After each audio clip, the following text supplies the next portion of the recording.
Good evening, good evening, good evening. Happy Sunday, everybody. We done made it to another Sunday and another episode of Chit Chat Podcast. Look, check in, everybody. This is our college Sunday episode. We're trying to get y'all prepared, get your mind ready for college. I know we got some of these 2025 students who just graduated, who are getting ready to start their first college debut at their college of choice. And then we got the 2026 students who'll be graduating, upcoming seniors who'll be graduating and need to be preparing for college. So we just want to give you some important tips in preparing for college, both students and parents. And if you're an athlete in school, some extra pointers on those things as well. Because mom of an athlete, and look, we know there's some extra stuff that you're gonna have to do. Nevertheless, we want to make sure that everybody is prepared. Because when you're ready, when you're ready, you don't have to like get ready or get prepared for stuff. When you're already prepared, got stuff in line, you know what you got to do, you got stuff in order or whatever. Then when it's time for that kid to get ready and enroll and all that stuff is taken care of. So that's what we want to make sure that this episode do. We're giving you guys the essential tips to help your student and the parents to be prepared for that necessary journey. Because look, when those babies leave them homes and get to school, we want to make sure that they are well prepared for that next journey into this adult life, right? So check in, guys. Check in. Good evening. Good evening to everybody. Happy Sunday. Happy Sunday. I've been outdoors. Y'all know I was hiking yesterday. So I just been itching everywhere. I have sensitive skin already. And so every time I get touched by a branch or something, it bothers me. And so I'm always like, gosh, if it's not a mosquito that bites me and, breaks me out, it's always something else. My skin be too sensitive. When I be saying I got that sensitive skin, I really got that sensitive skin. But check in, guys. Check in with us on the podcast. We are ready to talk about some college tips on today. So I want to make sure that we highlight definitely some information about FAFSA, because that's the important stuff. Because we can't talk about college unless we talk about how you're gonna get that money, right? How you gonna get that money paid for college? Everybody ain't got those college funds set aside for their kids, to go off to these schools or whatever. And that's okay if you don't. There's resources and money available out there for you to be able to get some funding for your kid to go to school. Now, we know that college is not for everybody either. So there's times that, kids might want to do a trade, or they might want to, not even go to college. They might want to do something else, or either go to the military or something. Those other options are just as good. We will provide you some information on that as well today. Look, we're going to touch everything, because I'm telling you, we don't dibbled and dabbled in everything. So we kind of can give you some tips on some things, and what we don't know, we'll provide some information for you. If you need that information, we'll find that information for you, because we don't want to tell you nothing that we don't know. So, but yes. So today, college tips. We're talking about for these. Now, we say high school graduates, but we're starting to find out that there's adults who are deciding to go back to school and say, hey, I left school years ago, then finished my degree. I'm deciding to go back to school, which is good. I did that. After I had my son, I was like, I'm gonna go back to school after, I had my son. And by the time I started back to school after I had my son, I think my son was about 10. So 10 years had passed.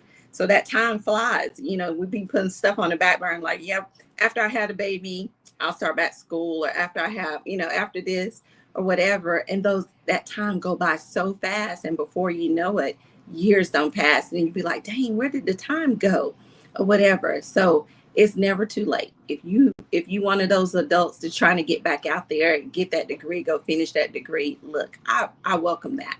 I'm a big advocate on like development, if you're trying to do anything, career development, self-development, or whatever, I'm a big advocate for that, because I do that. If I'm trying to do something to better myself as far as my career, education, or whatever, I'm gonna dive deep in it. Look, praise the Lord, I am finishing up my leadership program. It's been a year-long program. Thank you, Jesus. Finishing up my program next month. Graduation is scheduled for September 12th. And so when I tell you, I don't even want to talk about it, it makes me want to cry, because this whole year has been tough, but I can see the light at the end of the tunnel. Still got a whole bunch of assignments to finish. So I've been, working overtime, getting that. I had to take a break yesterday and go hiking just to get some time to get out, because I was just overwhelmed with stuff. I got this assignment to do. I got this paper to do. I got to do this. It was just too much. And so it was good just to get out and take a breather or whatever. But nevertheless, because us older people, when we talk about doing schoolwork and papers and stuff like that, it takes a lot for us. It takes a lot, one, because our focus ain't the same. Our focus ain't the same as it was when we was teenager or young adults. So, a lot of that, I be thinking like, oh, let me go put on a load of clothes. Let me go do this. Let me go do this. Before you know it, I don't broke all this time up away from the computer. And then it's like, I got to get back, to the paper. So yeah, got to work on that, because this is it for me though, because I decided to retire. So, my goal was to become an SES. But I made that decision that I was going to go ahead and retire this year and cut that dream. We'll see what the Lord says. I know that a lot of people are like, you're still young. Why are you going to go ahead and retire right now? I have that talk with God. And I think, it's time, as far as, what I have to do here when it comes to my job here. Now, if God, has something open up for me somewhere else or whatever, then, I might consider it. But I am done here. I am done here. But join in, guys. So we're talking about college tips today. And so we want to first start off about the free application for federal student aid, which is known as FAFSA, right? Everybody want to hear about that, right? We want that financial aid. We want to talk about those Pell Grants. We want to know what we're eligible for, right, as students. And FAFSA is important because everybody should be filling out FAFSA. Even if you think your parents make too much money, still fill out FAFSA, because you never know. You never know what you're entitled to. I mean, if it's $5, $10, $100, $500 for school, something is better than nothing. And so you want to make sure that everybody, fills out FAFSA. And so FAFSA, opens up October 1 every year for that school year, and it goes to the end of June 30th. So you need to make sure for that upcoming year that you're planning to enroll in school, that you make sure that you're planning to have your application in for by October 1st, starting October 1st, where it opens October 1st, like an open season for October 1st, and have that application completed by June 30th prior to that fall season. So you guys, in like seniors in high school, like now, come October 1, start your FAFSA application. Don't wait. Even if you don't know where you plan to go to school yet, still do your FAFSA application, because you want to go ahead and make sure that you get in the system, find out what your entitlements are, because then that might help make your decisions on where you go to school as well, because some schools may not give you certain things. And when they don't give you certain things, your entitlements, might be beneficial, knowing what you're going to get and what you're lacking. So that way you'll know if I need to apply for some scholarships or whatever, or if I always talk against student loans. So let student loans be your last resort. I hate to recommend student loans, because I don't want people to get an education in debt or be in debt to get an education. But if that's your last means of having an opportunity to get school done, by all means, do what's necessary for you. But if you don't have to do loans, I will exhaust all possibilities through FAFSA to get ensure or scholarships to ensure that you're capable or eligible for some of those needs or resources that they provide before you go out to do any of the loans, because you don't want that debt, right? And so but you have October 1 to June 30th. And it's important for students to make sure that they include their parents on that, because there's a part in there that parents have to participate on the FAFSA application to provide your information, tax information, income, all that kind of stuff, household, information, all that information is included. So parents, you have a participation part in that FAFSA application. So make sure you stay involved in that process as well. When we're talking about the expenses, the financial aid portion covers tuition, it covers fees, it covers housing, it covers food, it covers books and supplies. So those are some of the fees that FAFSA resources of funding can cover for your student during the opportunity of that school year. And then you have, and with that, you have no paybacks, which are the scholarships and the grants. So you have like the Pell Grants, and then you have scholarships that students don't have to pay back if they get that entitlement up under FAFSA. But then you have the payback side where they're the loans. Anytime that you do a loan up under the financial aid or student, the FAFSA package, you're going to have to pay that back eventually. So keep that in mind. It may not be right away, but keep that in mind. That money has to be paid back. But anytime that you apply for scholarships or Pell Grant, that money is free to you. It's not paid back to you. It's an entitlement to you. So one of the eligibilities for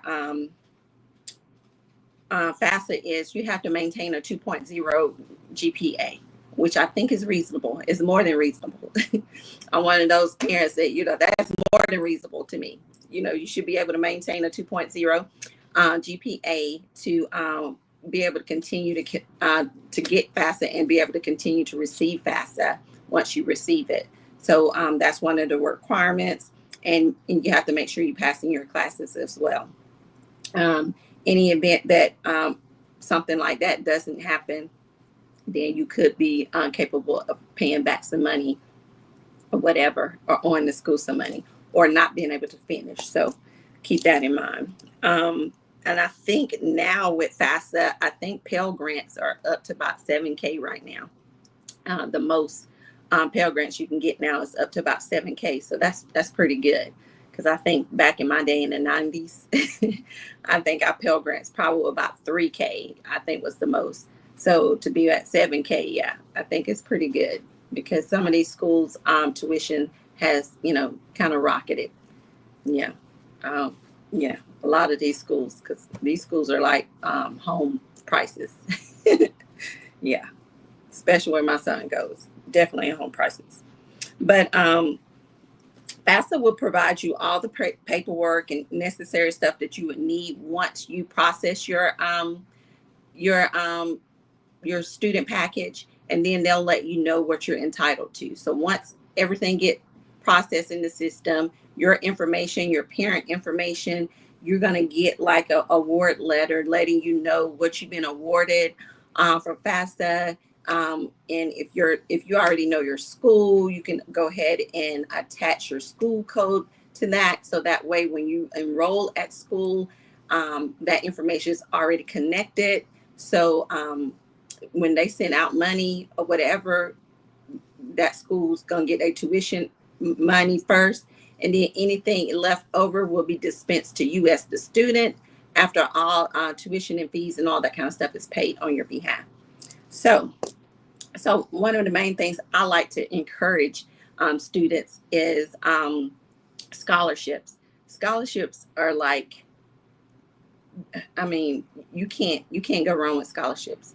No matter how much money you think you're gonna get with, if you feel like, oh, I always get awarded, the max from FAFSA, it's okay, but you still apply for scholarships, because let me tell you, what happens is when you go to school, they're gonna pay for your schooling with the resources provided by the federal first, and then any scholarships that you get in or whatever are going to be applied to it. Once it covers your fees, your total fees for that semester or year, or however you apply it to, whatever is left over, it gets dispensed to the student. It gets dispensed to you, or you can decide to let it carry over to pay for the next semester or the next year. It's up to you. Most kids, you know how most kids are, they're going to want that money themselves. But if you apply for scholarships or whatever, that money will kick back to you. I mean, I told my kids that, I encourage that to them. Hey, I don't care. Fill out them scholarships. I don't care how many scholarships you're getting, academically or athletically, whatever, still fill out them scholarships. And so, and they can attest to the fact that when they did that, they was pleased with, the response they got back when all school stuff was paid for. And then here they come getting their little pockets padded afterwards, because, that money goes a long way. A lot of parents don't have that money to be like given to their kids during college. So this is money kids can, utilize to live off on and provide food and other stuff, extracurricular activities that they want to do. So, keep that in mind. So always apply for scholarships. And you can apply for as many scholarships as you want to. They have scholarships out there for everything. I mean, they got scholarships out there if you're left-handed. If you're from Indian descent. I mean, it's just so many scholarships out there for any and everything. So there's no excuse. Everybody should be filling out scholarship packages and applications. You should be trying to at least, my goal would say, try at least fill out 5 scholarship applications. Whether you get those 5 or not, fill out at least 5 scholarship applications and apply for. So that way you can try to at least get 1 out of the 5.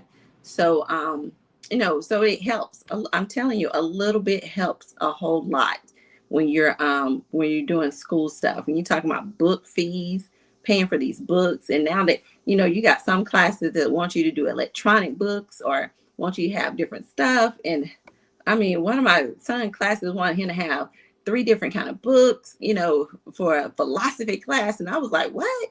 Or whatever. But I couldn't complain because I wasn't paying for nothing else. So, but if it was something, I was paying for along with tuition, I would have been like, dang, wow, that's not included or whatever. But yeah, some classes require, some of the book fees are ridiculous because, you might have to have more than 1 book.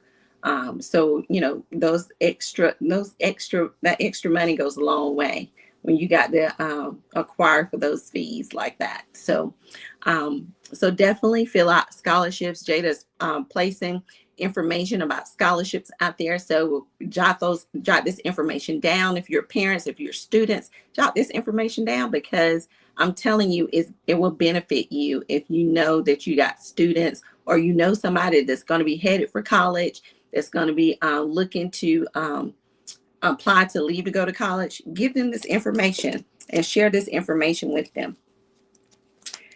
And another thing too, to remind students that your counselors at school they should be like your go-to people right now, because they're going to be the people that provide you the scholarship information that are given to the schools from local organizations, from the community businesses that provide scholarships.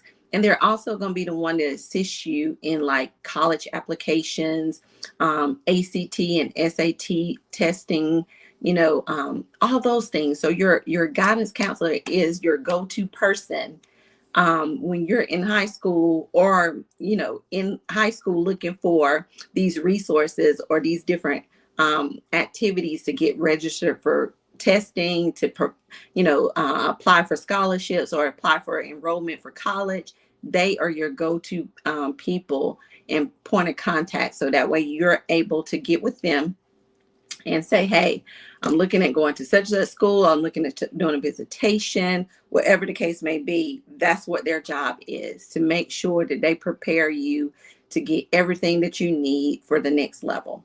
And they're also going to be preparing you for college based off of your school curriculum. So if you're an academic student and you know that you're trying to go to school academically somewhere, then it behooves you to go to your counselor. Hey, I'm looking to go to Harvard, Yale's, one of those schools, and I know that I need to make sure I have a certain amount of classes. I need to make sure I have, certain GPA. I need to make sure that I'm doing, certain things.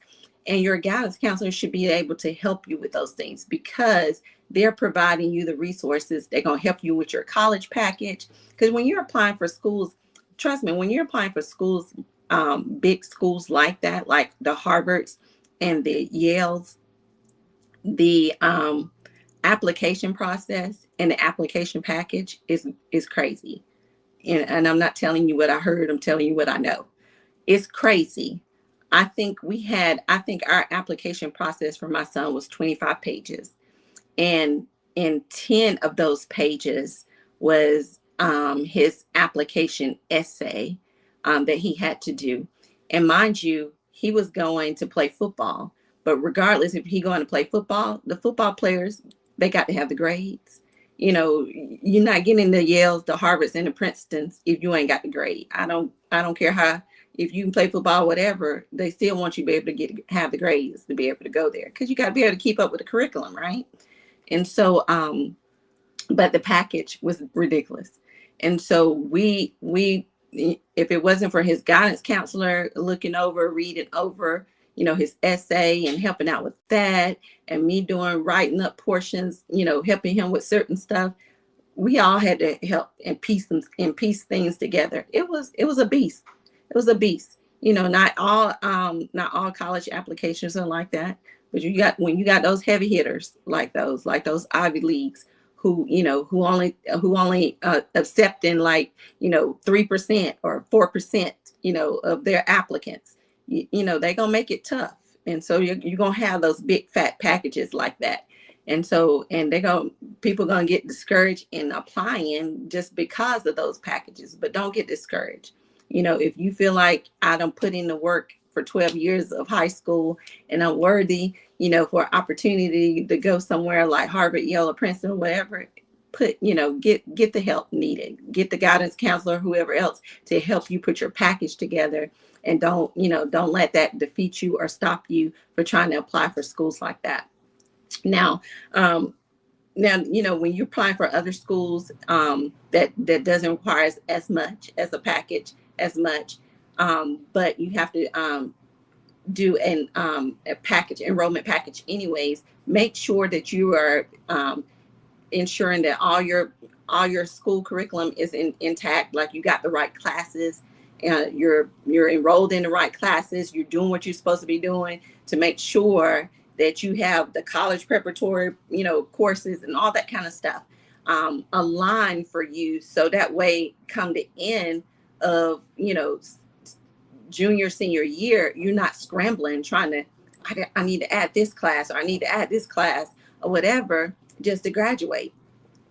So make sure you're sitting down with a counselor at the beginning of high school, 9th, 10th grade, sitting down, getting a career plan set for whether it's college, trade school, or if you decide to go into the military. So trade school is my next thing.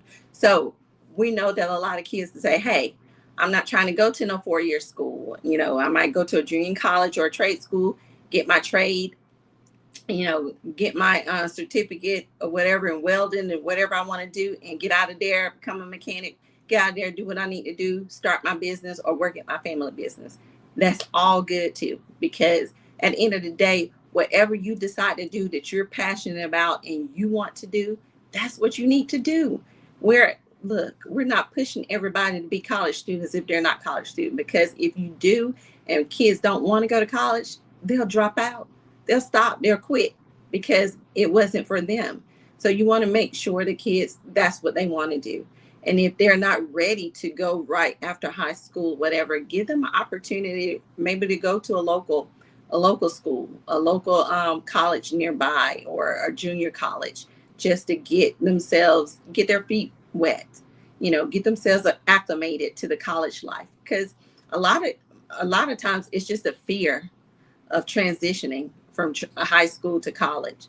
Because you really trying to transition like, hi, my mom ain't gonna be there to wake me up. I got to go to class. Somebody ain't got to tell me to go to class. You know, so kids, they have that fear, but that transition sometimes, it it scares kids a lot, and they'll be like, no, I don't want that. I don't want to do that. I don't want to do no, 4 years in no school or whatever, to send me to a 2-year school. Let me get my trade and let me get out there in the workforce. And that's all great. And I support that as well, because guess what? That's what we need. We need more blue collar people out there working and supporting and starting their businesses that we can support. So I am all for that. So, but also there's resources in high school for that. Matter of fact, most high schools are like building a curriculum around like the business prep and the trade school area. So you got classes, and they got where you can go off campus and work part-time and on the trade, and get on the job training. So a lot of these schools are incorporating these programs, so kids are getting that hands-on training, so that way they'll be ready, they be prepped. So even though they're doing college classes on the side, they're also doing the hands-on work, learning the job as they go as well. So I think that's even great, because once they start that job on day one, guess what? They ain't starting as a trainer or a trainee. They starting as a complete worker. They know the job, they know what they're doing. And look, they might be training somebody else because they know the job so well. So that's my information on the college tips for college and the trade school. Now, trade school, your information for college can probably pretty much be the same. I mean, you're going to still have to fill out the FAFSA. You're going to still have to fill out the college applications, whether it's for a 2-year college or not. You still have to do the process for that, and see what resources are available for those colleges and for those programs that they offer. Now, if you are an athlete, or if you're a parent of an athlete, one of the most important things that I like to say about books before ball games, like whatever sport is you playing, books before ball games. That was the motto in my house. So, but athletes, it is very important that you make sure that your curriculum for school is on point. Like, you're focused on your academics for one, and that's highly important, because even though, regardless of how well you playing a sport, wherever you're playing, whatever field or whatever sport you're playing, most college recruiters the first thing they're gonna look at is they're gonna go to your guidance counselor and look at your grades. They're gonna look at your grades. They're gonna look at your attendance. They're gonna look at how disciplined you are as a student. And when they look at that, then that's gonna tell them how disciplined you would be as a athlete. Regardless of what, it don't matter how many touchdowns you don't score, how many tackles you don't make, none of that matter, because a real good recruiter is going to look at that, talk to a guidance counselor, say, let me see his record, his school record, how his grades are, how his attendance is, whatever. Because if they know that they have a disciplined student in those areas, then they know that they would have a disciplined student on the field as well. So that's important, and we learned that during our recruitment process. We learned that college recruiters and coaches are very fond of students who are athletic students, who are tending to their grades and tending to their academics. They love that. So if you're one of those athletes who got good grades and you're a star student, look, you're not going to have no problems. You're not going to have no problems. You know, a lot of coaches and a lot of counselors work together to kind of help those athletes as well. They might have some, you know, extra study hall or some, you know, study time in the morning or after school or extra time to provide for them because they have, you know, stuff going on like practice and all that kind of stuff. So a lot of schools provide that. And if they provide that, that's a good thing because, you know, a lot of times we don't have that extra time to kind of pull ourselves to you know, throw in other directions to get stuff done, and kids, especially kids. And so the first thing they're going to do is like, oh, I ain't got practice, let me go hang out with my homeboy, let me go hang out with my homegirl, whatever. So get focused. If you're an athlete, you need to be focused and making sure that your academics are on point, and that you're making sure that you're just as good in the classroom off the field as you are on the field, because those coaches are going to be checking those things out. And when they check those things out, you know, they're going to make sure that those things align with what they're looking for as they're recruiting, doing their recruiting process. ACT and SAT testing. ACT and SAT testing, a lot of people, I know they had got away from the testing during the pandemic because, you know, we was up under pandemic, everything was closed and shut down or whatever. They're back to SAT and ACT testing. So please prep for that. You can take the ACT and SAT as many times you need to. However, my thought process is if you prep for it, you won't have to take it as many times as that. I would suggest at least once each grade year, like ninth grade year, I would take it and see how well you do. And once you see how you did in ninth grade, for 10th grade, I would try to take it twice, maybe once in the beginning of the year, once at the end of the year, but prep for it so that way you can see the improvement of your scores. You should be able to improve on your scores each time you take it. Most people have their opinions about which is easier, ACT or SAT. Look, I can't tell you which one because back in my day it was just SAT for me. But look, to each their own. Whichever one that you decide to do, just make sure you're prepping for it. But that too can be that information can be getting from you can get that from the guidance counselors, and they can also provide vouchers if there's parents who can't afford the to pay for the testing, because you know a lot of kids test, you know, very often and a few times throughout the year. There's vouchers sometimes the school have that will pay for kids to test. So, you know, check those things out. Don't let it prevent you from testing. You know, there's means and resources out there available. The school may not, you know, advertise it, but it's there.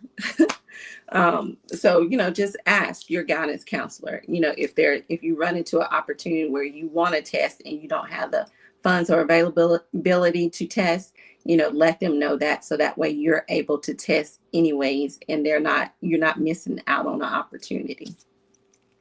So, so since we talked about that with the athletes, I was going to go into the military, talk about our military. So military is another option for kids who decide, oh, hey, college may not be for me, or it may not be for me right now. I'm looking for something a little bit more disciplined, or I'm looking for something you know, to go straight into the workforce. And so sometimes the military might be just that for some kids, or some kids looking to get away from home, or to get a quick come up, and the military is that for them. And look, you cannot knock it, because you're talking about a instant job, instant benefits, you know, medically, you know, it's life insurance, all of that is taking care of you. And so, you know, you can't beat the benefits of it. And you also can't beat the benefits of it to the fact that military offer 100% tuition. So because military offer 100% tuition, if you decide to go to school, now because you're in the military, it's paid for 100%. So now you ain't got to worry about trying to come out of your pocket or trying to find money to go to school. The military is paying for it 100%. So your tuition is paid for 100%. And if you decide, oh, I'm not going to be using that, I'm not going to use my GI Bill, I'm not going to use my money set aside for school or tuition for me, I'm going to save it for my kids, my dependents, or whatever, you can do that as well. And some parents do that. They'd be like, hey, I'm serving in the military. I'm not worried about trying to go to school. I can get my, trade or whatever from the military and be good with that. And then they pass down their education benefits to their children, and those benefits go to their children 100%. They get a school paid for, and so you want to make sure that you're those entitlements that you're getting into when you're going into, because not all serving time in the military is bad. Most people I don't want to go to war, whatever. Everything about the military is not always about war. There might be times where things like that come about, but we're not at war all the time. So, you got to think about the right nows and where it's going to get you ahead of time. And so,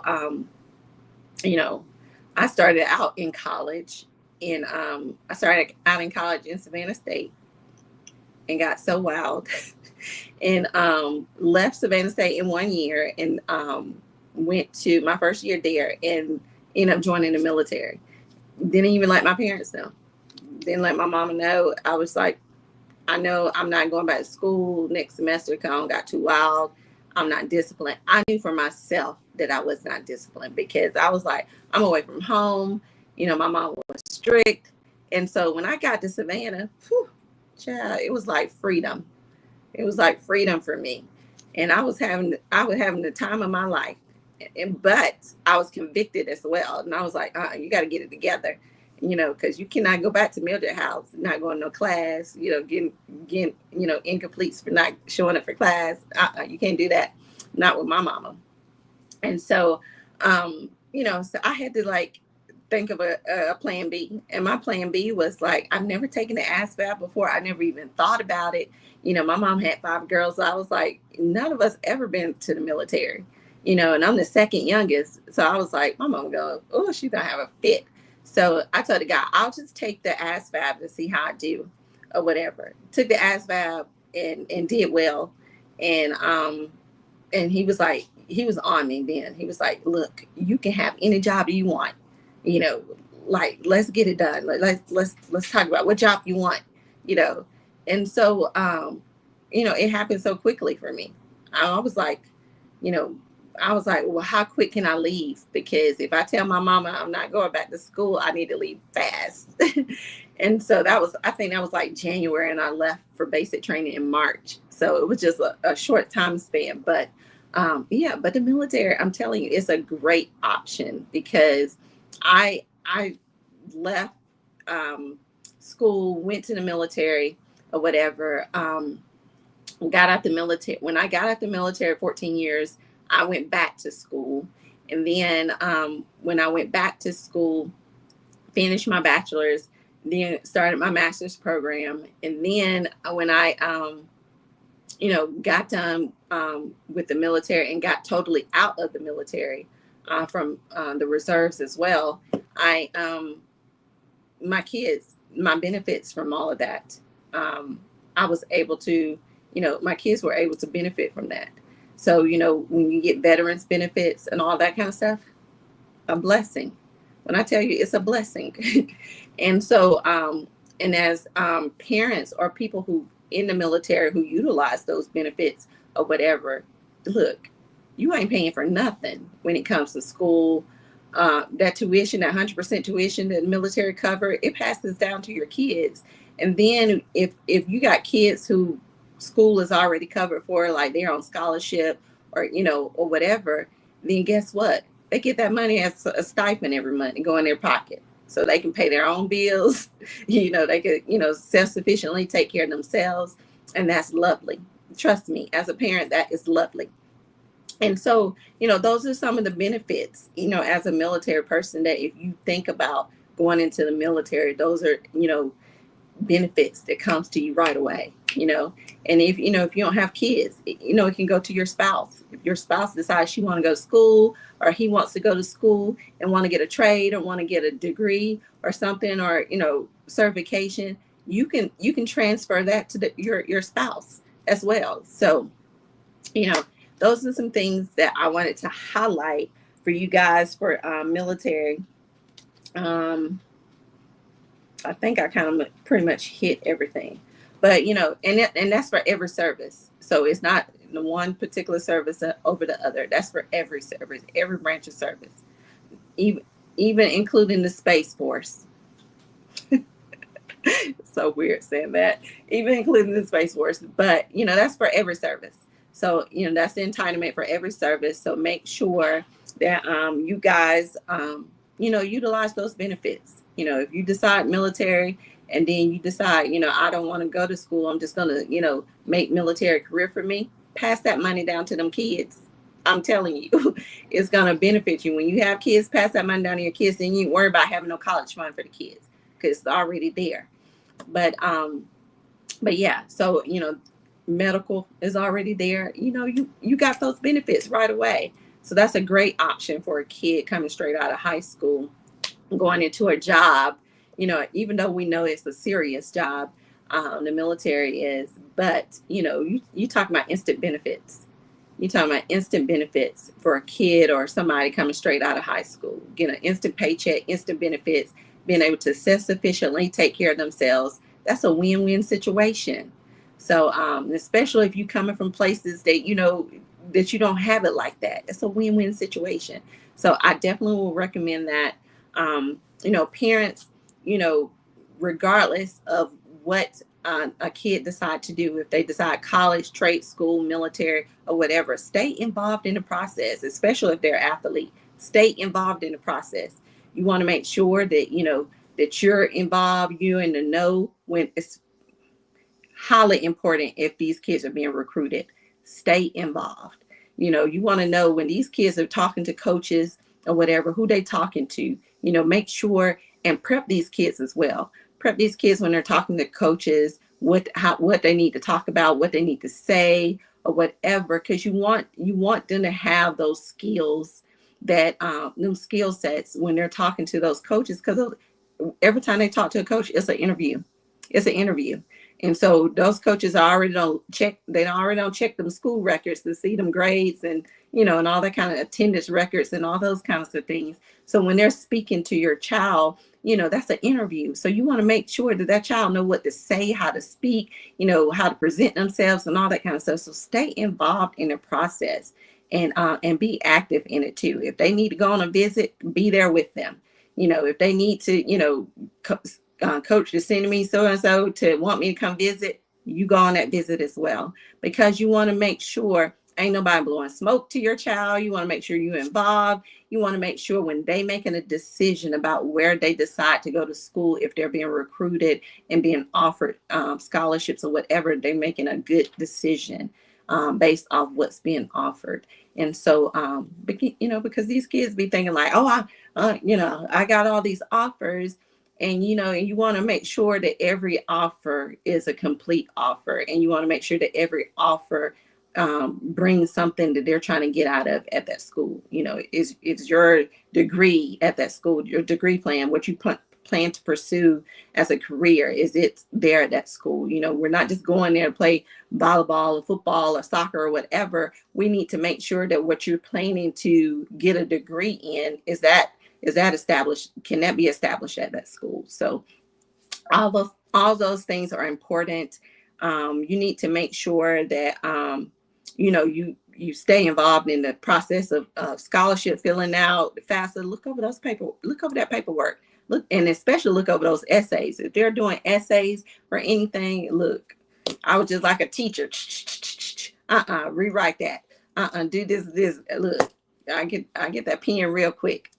This need editing or whatever. But look over their stuff. You want to make sure that your kid is presenting their best version of themselves when they're out there, applying for these colleges and scholarships and these, it's just like applying for a job. We ain't trying to apply for a job and just throw our resume out there looking any kind of way, or we looking any kind of way. We want to make sure our kids are the same way when they're applying for college.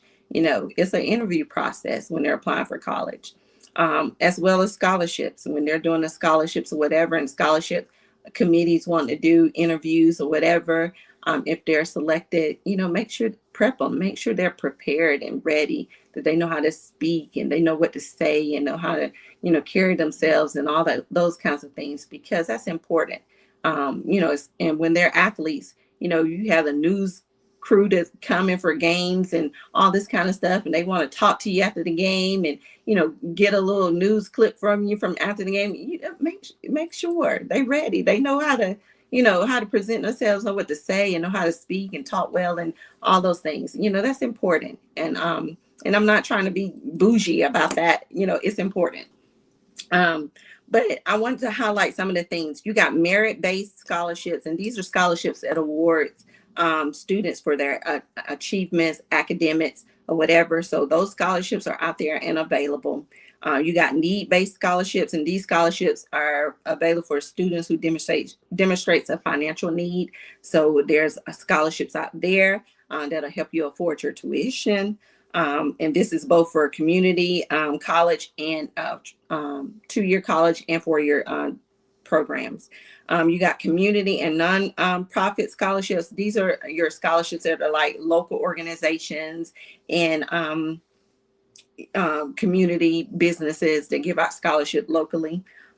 Most of them are probably say, present an essay or something like that, or they're interview based. And then you have the essays and no essay based scholarships. Sometimes it's just writing out essay and send it in or whatever. You got scholarships based on affiliation. Sometimes it's, because your mama is in this sorority, or your daddy in this fraternity or whatever. Sometimes it's a given. You're able to just to get that scholarship, or your dad is a firefighter and your dad firefighter crew, you're the only senior this year for graduating, so you get that scholarship. So it's things like that for affiliation. And then my recommendation is start scholarships early. You don't have to wait to the end of the year or close to the end of the year or close to graduation. You can start scholarships now. You can start filling out scholarships now and have it for the whole year of just filling out scholarships. Because if you get them, good, that's great. If you don't get a scholarship that you don't fill out, okay, no worries. You still filling out scholarships throughout the year. So that's how you see. Sometimes you see these articles or these on social media, these the articles or the things about students who got all these scholarships that are worth like millions of dollars. These kids were filling out scholarships. They had a plan. They filling out these scholarships left and right, and that's what you can do. Like you can fill out as many scholarships as possible. Don't ever turn down money. We ain't turned out nobody for school, because you never know, if you decide to switch schools or whatever, that money can follow you. You can take that money, you take your scholarship money with you.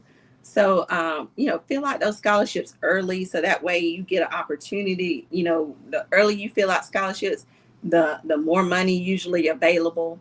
The earlier you fill out your FAFSA, the more money that's normally available. So, look for that. Also, check with your school counselor for all of the local community scholarships. Get those things done. Check with banks, communities, all those kind of things in your community to see who's offering scholarships or whatever. And definitely utilize those resources, because local scholarships, you can rank up with those, especially if you're in a small town. But that's my read. That's what I have for you guys today. I hope that this information was important to you guys, especially as students, but more especially as parents, because we want to make sure that you're not overwhelmed thinking like, oh my God, I don't know what my kid gonna do. I don't even know if they're doing anything or whatever. Well, it's August. Come October 1st, y'all need to be doing that FAFSA. So soon as it open, October 1st, y'all need to be doing it. Um, put a notification on your phone, so we can start our FAFSA application. But be sure to make sure you stay involved and keep the kids engaged in their process as well, especially if they're seniors, juniors or seniors in high school. Make sure they stay engaged in trying to figure out what the end goal is for them, because you don't want to wait to the last minute. You don't want to wait to senior year and decide, oh, I think I'm gonna just go on and go to college, and then you haven't prepped or you haven't had the right courses or the classes to get there or whatever. So this is the time to be deciding. So don't wait to the last minute. Always have a game plan. Always get with your counselor. That's who's going to guide you. That's your go-to person, your POC for your career development, college development. And they're going to be the ones that will help you and your parent get you to that successful level of getting to college and getting to that college journey. Whether it's for testing for SAT, ACT, filling out your college application, whatever that case may be. Make sure you're in touch with your guidance counselor on a daily or weekly basis, checking in. Hey, checking in, want to know if there's any scholarships pop up, let me know. What should I be doing? Is there a timeline I should be looking at? Let me know, so that way you can keep up with things that you need to be doing or whatever. I was always that parent. So I had a timeline for my kids. Okay, October 1, FAFSA, let's get it in. And then I would tell them, you need to be on filled out at least 2 to 3 applications for scholarships by this month. And I think when my daughter graduated in 2000, you graduated what, 2018? My daughter graduated in 2018. I think she had, what did you have, like 27,000 in scholarships. I think she had like 27K in scholarships when she got done with her senior year. And, but it was because I stayed on her. I said, hey, I need you filling out a scholarship application, at least 1 or 2, let's go, and I was checking in, every other week, checking in. What have you done? What you doing? What's the game plan? What timeline you on? Have you checked out with this school? Have you did this? Have you got information from the school? All this kind of stuff. So just, stay involved, because, sometimes the kids, they'll be like, oh yeah, I want to go to this school, but they ain't did nothing. They ain't put no visitation in. They ain't, looked at the school to go see what the school offered. None of that. And you can't just sit around and wait. You got to have a game plan, and you got to stay ready so you don't have to get ready. So, but that is our college tips for you on today. Jada provided some, Jada, run those links again, provided some information for you guys for FAFSA. So please make sure you guys take down this information. We provided information for you guys as well for scholarships.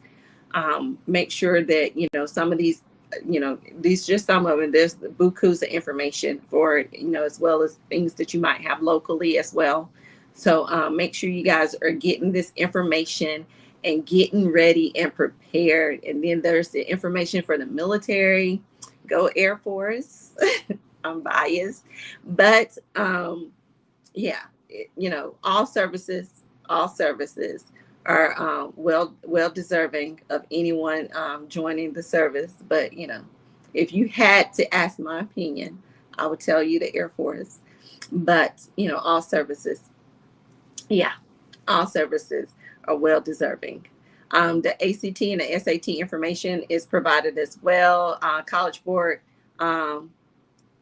.org is where you would get information, additional information if you need it for the testing, and also if you need to register for testing for SAT or ACT. I think you get a registration number or something. But if you're signing up for testing, and it gives you the testing dates, the different testing dates throughout the year or whatever. But I hope that help with you guys planning for your college journey, and the parents who are getting excited because they baby about to leave the house, or about to be an empty nester or something. We're excited for you. So we hope that that helps, and any little bit that we can help with, let us know. We'll provide the information that we have, and whatever we don't have, we'll try to get it for you guys, because that's what we try to do. Each one reach one, because we want these babies to succeed, honey. And that's what we're trying to do. We're trying to make sure that all these babies get out there and do their thing, succeed, and be able to get the best education they possibly can get, because that's what's important. That's what's important. um, that's one thing that they can't ever take away from you, is your education. Whatever you have up here, they can't take it away. So so let that be, something that you strive for, that you desire, to do, whether it's, through the trade, the college, the military, or whatever. But we wish you guys the very best for your college journey and school year. And if there's anything that Chit Chat Pod can do to help or whatever, let me know. We do. I have done some endorsements for grad school, so if people need that, let me know as well. But I wish you guys the best. And if anybody goes to Savannah State, let me know. Got some Savannah State Tigers out there in our podcast land. And who else we got out there? We got the Albany State Rams and Georgia Bulldogs. Woo woo. And who else? I'm trying to think of who else. Oh, can't forget about my Yale Bulldogs. Yale Bulldogs. And who else we have? My high school teams, Peach County Trojans. And can't forget about them. And my high school back at home, them Colquitt County Packers. My forever love. I will forever love that black and gold. So that's my high school. But yeah, I love it. So I'll be seeing them shortly for our alumni time in 30 years. Look, it's been 30 years, y'all, since I've been out of high school. Look, it goes by fast. Before you know it, you'd be like, what? But yeah, 30 years. It was 30 years this year, 1995 to 2025. So it goes by fast. So enjoy your time while you have it. Enjoy your high school years, and if you go to college, enjoy those college years even more, because you're gonna build memories. And those of you that are in the military, you're gonna build memories there too, because it's like an extended family. You have people that you're gonna be friends with for your life. I've met people that I'm friends with for life, and these are people are like family to me. And so those things are important. So cherish those moments and those times that you have, building college memories and military memories and all those things, because it's important. When you traveling and doing different things, you be like, oh, so and so lives such and such, I can reach out to so and so. You got military family all over. That's important. People that you can still reach out to and talk to and see and things like that. So and same with college. When people say, I got college, college friend that's such and such, people still do that. So people reach out and travel and hang out and talk and meet up with college friends and old college buddies and all that kind of stuff, and have those meetups. So build those kind of memories, because those lasting memories are important for you to have. So, but that's all I have for you guys today. We will be back next Sunday for you guys for another episode of Chit Chat Podcast. I hope you guys enjoyed it. Thank you so much for watching us this Sunday. And if you haven't already liked and subscribed to Chit Chat Podcast, we welcome you to do that. Join us on Facebook, Instagram, or on YouTube. And look, and share with somebody. If you've seen an episode of ours, share it, and sharing is caring. So share it with somebody and let them know, hey, there's a women's platform over there that you need to be joining. They talk about everything, but it's something that I think you'll be enjoying. So invite somebody so that way they can come and chat with us, because we chat all things women, and those things are important sometimes that we chat about. So we will be back next Sunday. Talk to you guys later. Bye.